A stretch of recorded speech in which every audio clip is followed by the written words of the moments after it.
Abhijit home guard में constable के पद पर तैनात था। आप लोगों में से कुछ लोग होमगार्ड के बारे में नहीं जानते होंगे, तो मैं बता देना चाहता हूं कि होमगार्ड पुलिस के बराबर होते हैं, लेकिन उनका वेतन, उनका पेमेंट पुलिस वालों से थोड़ा सा कम होता है। बात है सन 2021 के कोरोना काल की। लॉकडाउन पूरे देश में लागू था। सभी लोग अपने अपने घरों में दुबके हुए थे कि यह कोरोना किसी को अपनी चपेट में ना ले ले। इसके आगे की कहानी आप अभिजीत की जुबानी ही सुनेंगे। अभिजीत ने आगे लिखा है, मेरी ड्यूटी अक्सर उन इलाकों में लगाई जाती जहां पर गाड़ियों की आवाजाही संभव नहीं होती थी। एक बड़ा शहर और यमुना नदी का किनारा। मई महीने का समय था। लोगों को घर से बाहर निकलने की सख्त मनाही थी। तभी मैं और मेरा साथी यमुना नदी के किनारे बसी एक बस्ती की तरफ निकल चले कि कहीं कोई बाहर तो नहीं निकला है। हम लोगों को ऊपर से सख्त आदेश थे, कोई भी अगर घर से बाहर दिखता है तो उसके साथ सख्ती बरती जाए। हम लोग बस्ती की तरफ से गश्त लगाकर वापस यमुना नदी के किनारे किनारे चल रहे थे। रात का तकरीबन 12 से 12:30 के बीच का समय रहा होगा। आसमान एकदम साफ था, चांदनी पूरी तरह खिली हुई थी और वैसे भी लॉकडाउन होने के कारण, किसी भी तरह का पॉल्यूशन न होने के कारण आसमान बिल्कुल साफ था।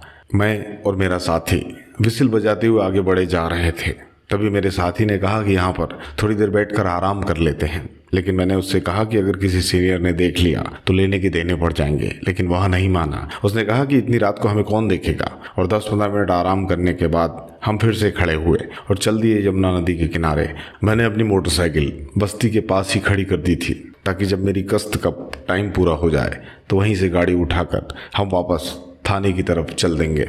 अभी हम थोड़ी दूर ही चले थे कि अचानक नदी के किनारे हमें कुछ गोल सा दिखाई दिया। मेरे साथी कमल ने उस तरफ इशारा करके कहा, अभिजीत क्या तुम्हें कुछ दिखाई दे रहा है?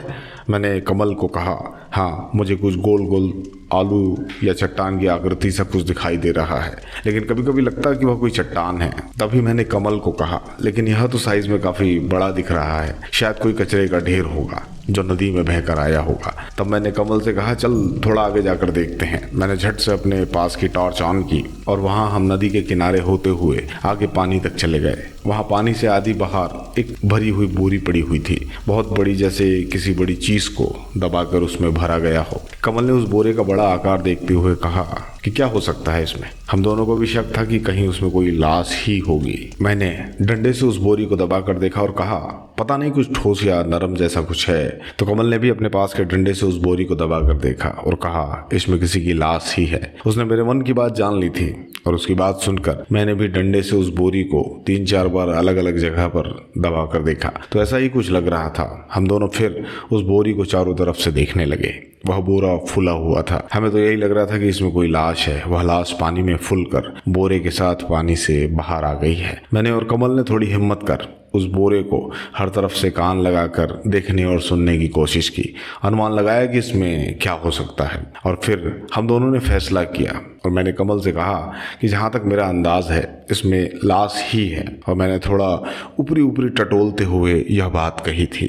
फिर तो हमें कंट्रोल रूम में रिपोर्ट करना चाहिए, कमल ने मेरे चेहरे पर बैटरी का प्रकाश फेंकते हुए कहा, लेकिन पहले खुद तो तसल्ली कर लें। और उसने उस बोरी को खींचकर पानी से दूर ले जाने की कोशिश की, लेकिन उससे वो बोरा थोड़ा भी नहीं हिला। तो उसने मुझे खींचने का इशारा किया और फिर हम दोनों उस बोरी को खींचते हुए पानी के बाहर किनारे तक ले आए। लेकिन इसमें एक गौर करने वाली बात यह थी कि हमारे इतनी दूर उस बोरी को खींचने के बाद भी उसमें जरा सी भी हलचल नहीं हुई थी। फिर मैंने अपने पास की पुलिस नाइफ को कमल के हाथ में थमा दिया और कहा, इस नाइफ से तुम बोरी को काटना शुरू करो, आखिर हम भी तो पता करें कि बोरी के अंदर क्या है। कमल भी मेरी बात से संतुष्ट हो गया और उसने भी कहा कि हमें इस बोरी को खोलकर देखना चाहिए, अगर कुछ मिला तो हम उसकी फोटो भी ले लेंगे। कमल ने बोरी के मुंह को खोलना शुरू किया। कमल ने जैसे ही बोरी का मुंह काटा, वह बोरा उस दौरान एकदम से खुल गया। उस बोरे के अंदर से खुला हुआ आधा शरीर बदबू के साथ बाहर निकल आया। हम दोनों ही घबराकर पीछे हो गए। एक बहुत ही तेज गंदी बदबू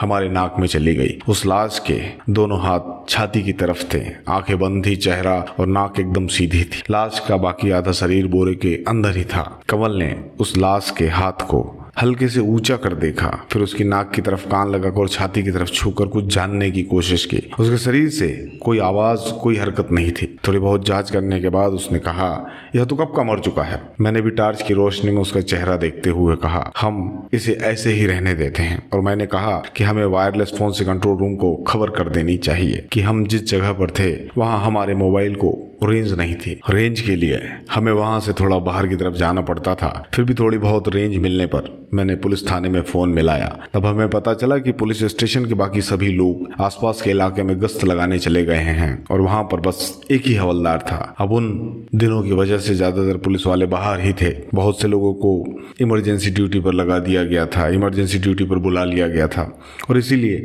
वहां जल्दी से किसी के आने की हमें उम्मीद भी नहीं थी। हम दोनों को भी नींद आ रही थी कि अब क्या करें। हम दोनों ने अपने मोबाइल निकालकर उस लाश और आसपास की तस्वीरें लेना शुरू की और फिर करीब आधे घंटे बाद हमें फिर से एक कॉल आई। मुझे पुलिस स्टेशन से खबर दी गई कि कुछ 1-2 घंटों में एक एम्बुलेंस वो क्राइम सीन की जांच के लिए अन्य सहायता की जाएगी। उस खबर से हमें थोड़ी राहत महसूस हुई, इसीलिए बाकी सब कुछ छोड़कर कमल और मैं वहीं पर निगरानी में बैठ गए। उस वक्त रात का 1:30 से 2 बज रहा था। मतलब अब हमें सुबह के 4 या 5 बजे तक वहीं रुकना था, क्योंकि हमारे यहाँ जब कोई 1-2 घंटा बोलता है तो इसका मतलब 4-5 घंटे होता है। हमें बस उसके आने का इंतजार करना था। काफी देर तक बैठे रहने के बाद भी हम दोनों को नींद आने लगी। कमल बार बार आंखों को मसल रहा था, तो मैंने उससे कहा, अगर तुझे नींद आ रही है तो तू थोड़ा दूर उस सूखी जगह में जाकर सो क्यों नहीं जाता, मैं बाद में तुझे जगा दूंगा। मेरे इतना कहते ही उसने अपनी जेब से रुमाल निकाला और उस थोड़ी दूर सूखी जगह में रुमाल बिछाते हुए उस पर लेट गया।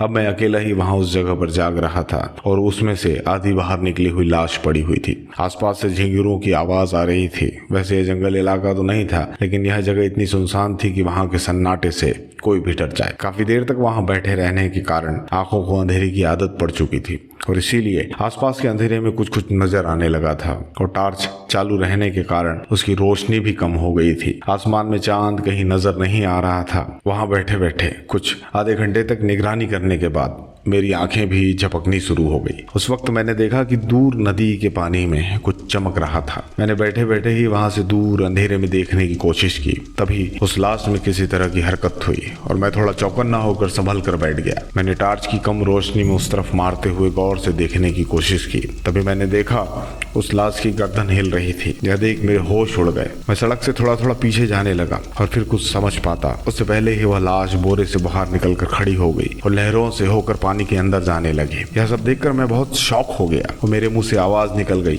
बाप रे, ये क्या हो रहा है। तभी कमल मेरे पास आया और मेरे कंधे को हिलाते हुए उसने मुझसे पूछा कि क्या हुआ, तू चिल्ला क्यों रहा है। मैंने उसे नदी में जाती हुई इस लाश की तरफ इशारा किया। उसने सबसे पहले तो बोरे को देखा, वह खाली पड़ा था और फिर उसने सामने देखा, सामने वह लाश नदी के बीच से पानी के अंदर जा रही थी। उसने वहां दौड़ते हुए उस लाश को आवाज देते हुए उसे रोकने की कोशिश की, लेकिन उस लाश को हमारी आवाज से कोई भी फर्क नहीं पड़ रहा था। हम दोनों दौड़कर वहां तक जाते तब तक वह लाश चलते हुए पानी के अंदर तक चली गई थी। वह पूरी तरह से डूब चुकी थी और हम दोनों पानी से दूर खड़े होकर उस लाश को गायब होते देखते रहे। अभी कुछ देर पहले जो लाश हमारे सामने पड़ी थी, वह लाश हमारी आंखों के सामने से चलते हुए नदी के पानी के अंदर चली गई थी। हम वह सब देख ही रहे थे कि तभी पीछे से 2 गाड़ियां हमारी तरफ आ गई। उसमें से एक एम्बुलेंस थी और दूसरी गाड़ी में हमारे साथ वाले पुलिस के लोग थे। उन्हें वहां आने पर कमल और मैंने, हम दोनों ने जो भी देखा था वह उन्हें सब कुछ सच सच बताया और वहां पर कुछ न पाकर वह सब हमें चिल्लाने लगे और कहा कि नशा करके नौकरी करते हो। तब हमने उससे कहा कि वह लाश एक बोरे में थी,